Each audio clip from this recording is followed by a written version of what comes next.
Hello, I'm Tonya, and welcome to Highly Sensitive Wellness. Have you ever felt invisible, overlooked, or dismissed because of your sensitivity? If so, you are not alone. Today's topic is really close to my heart, and I know that so many of you will relate. I will share that I have felt invisible and dismissed way too many times throughout my life as an HSP. So today we're going to explore some of feeling unseen and dismissed, and also some ways that we can work to feel more appreciated and valued for who we truly are. So let's dive right in. It can be really disheartening when we constantly feel overlooked, whether at work or in social situations and even within our own families.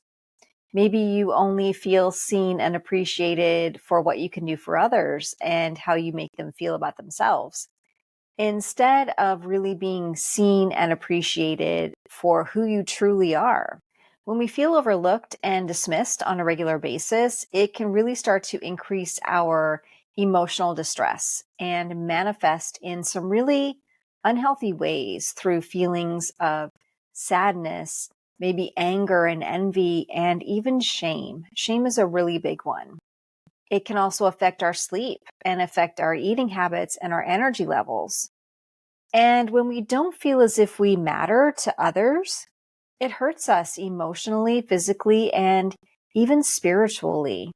And this makes it even more difficult for us to form those connections and bonds with others as HSPs that we really crave in our lives. Maybe you feel unappreciated because you do nice things for other people, but they never seem to quite return the favor with the same sentiment or have gratitude with the same level of emotion that you express. So feeling rejected and ignored can really start to lead us down a lonely path. And it can leave us feeling isolated and disconnected. And this can also add a lot more emotional distress in our lives that can manifest in a lot of unhealthy ways, just affecting our overall well-being. And this is something that we really need to be mindful of when it comes to our mental health as highly sensitive people. As well, our past traumas can play a role here. So if we weren't respected or validated growing up, or if we felt as if we couldn't express our emotions freely, we carry this way of being with us into adulthood. And this means that we can often withdraw emotionally from others as a way of protecting ourselves, protecting our hearts. What I've learned is that before we start to look anywhere else or outside of ourselves for any kind of acknowledgement or acceptance, that finding ways to validate our own self-worth is really the key to our overall well-being. And I have found that this is really the foundation of changing how others see us and how they respond to us. Now, I'm not saying that just because we improve our self-worth and how we see ourselves, that all of a sudden, suddenly others will change how they behave, because we know that that doesn't work. That's not how people behave. That's not how the world works. But what does change is that when we have this solid foundational belief about who we are, it's really more about how we respond to how other people are treating us. So whether we want to be more visible to 2 people or 20 or 2 million, the best way to really feel and be accepted and understood is to first accept and understand ourselves and how our journey so far has really shaped who we are today. So yes, it feels good to be praised. It feels so good to be told we've done a good job.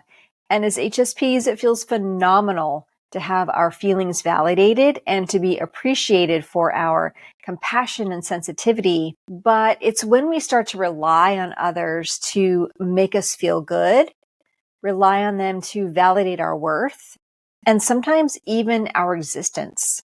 This is where we start to move into some really dangerous territory. When we do this, we doubt our ability and our value as human beings.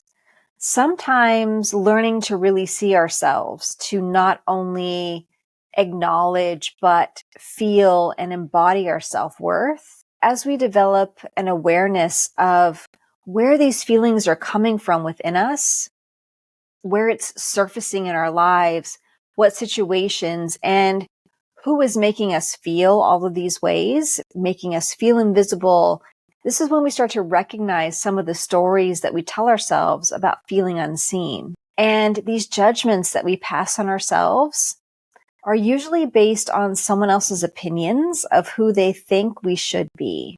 And so much of that perspective is not based on who we truly are.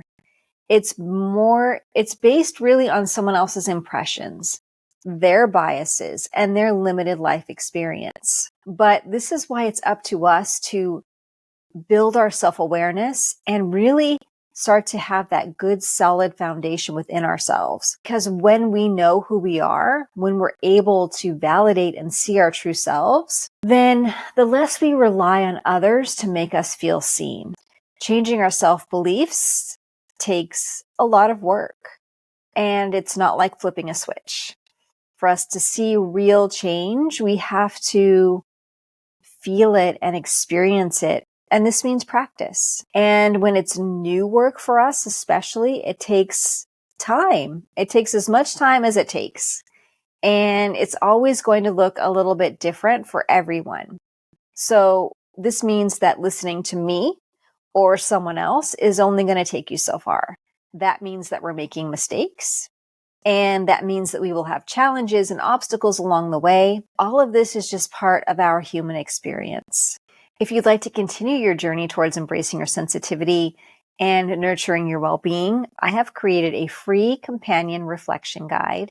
To get the guide, you'll find a link in the video description below. Thank you for joining me today, and I look forward to connecting with you in the reflection guide and in future videos. And until next time, take care and stay true to yourself.